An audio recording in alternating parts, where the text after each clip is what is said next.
Well, here I am with a local athlete, ski coach, world-class skier, fantastic baseball player, but he came to me with some concerns about his golf game. And, we're not always as lucky to have such good athletes come through to take a lesson like this. But this is Brett Doherty, and on the left, we're going to take a look at Brett just playing some golf on the simulator. I happened to stumble upon him here today on a snowy afternoon here in northern Michigan, and I watched him make a couple swings, and I said, you know what, Brett, I think I can help you. So let's take a look at Brett's swing here over on the left. And I drew a red line from the club head right up through his elbows. That represents swing plane. All right, and swing plane basically, quite simply put, is the yellow wedge that you see there. And what I've done is kind of narrow the focus. Ideally, we want the club to spend a lot of time inside that yellow swing plane area in order to become more consistent. I've taken it a step further here with Brett, and I've taken that red line, and we're going to focus on the very center of the swing plane. And we're going to really treat this as like an x-ray. We're going to look at why Brett is so inconsistent, off the tee and with some of his shots. So let's just go ahead and watch this, and I'll refer right back to that red line and swing plane and as his angle of attack coming into the golf ball, sort of as his prescription here. So let's go ahead and watch. Backswing looks pretty darn good. Right here, coming down into the golf ball, is where I want to point some attention right now. At this point, you can see his hands. His hands are above the line. It'd be fair to say they're above the line, right there. And the shaft of the club really doesn't match up. I mean, it's parallel to the line, which is fine, but it's very much above the line. We're going to call that steep into the golf ball.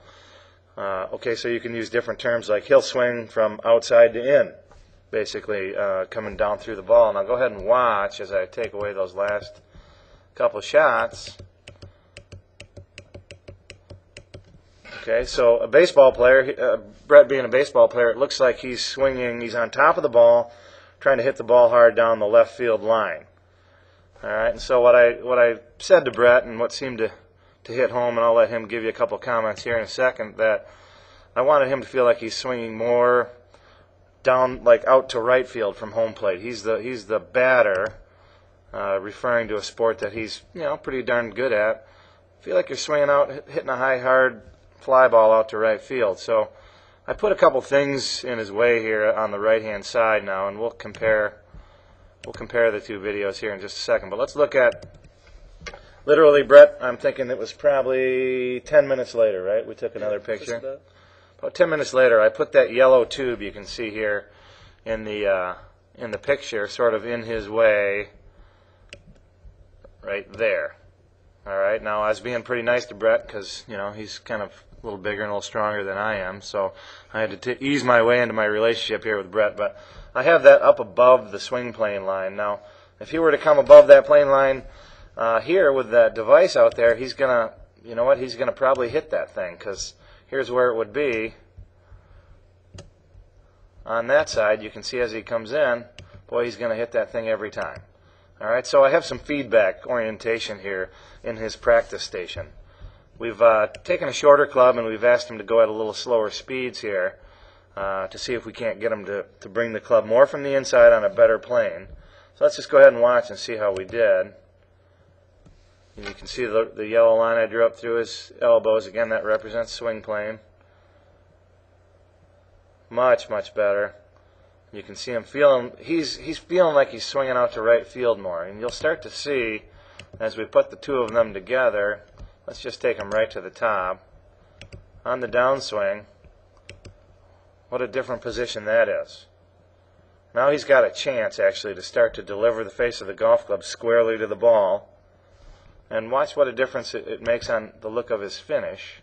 Here's a good picture to look at. He's swinging out to right field on the right-hand side, to left field on the left side. You can see how his whole body now looks more relaxed, and he's facing the target. He's square to the target. He's much more imbalanced. And I think as you approach this yourself, you need to look at your practice stations and set up some feedback orientation there. For Brett, I think feeling like he's swinging out to right field was very good. Any comments, Brett, on what you just went through there, just 10 minutes? Yeah, I'd say Swinging out to right field really made a difference. It's like the difference between hitting a pop out and a line drive to right field. You wait a lot longer on the pitch and hold your hands back, and you're coming down more on the ball rather than popping out. And it's like the same thing when it comes down to the golf swing. When you're trying to swing out to right field, it was like hitting a square ball rather than hitting a pop out. Yeah, and it's changed the whole dynamics of your skeletal system, I think, too, coming through. If you really were to dissect it from an athlete's standpoint, I think if you take this little tip that we worked on with your angle of attack into the ball, slowly worked up to your driver's swing, I think what you'll find is an incredible amount of potential to be more consistent as you come down into the golf ball. And I think if you practice in slower speeds, Brett, take your 7-iron, work at what I would call full motion half speed with feedback orientation in your practice station, you'll start to really make a huge difference really quickly. So good luck, Brett, and I hope this video and lesson helps some of you out there. And we look forward to spending more time with you on mygolfbalance.com. We'll see you next time.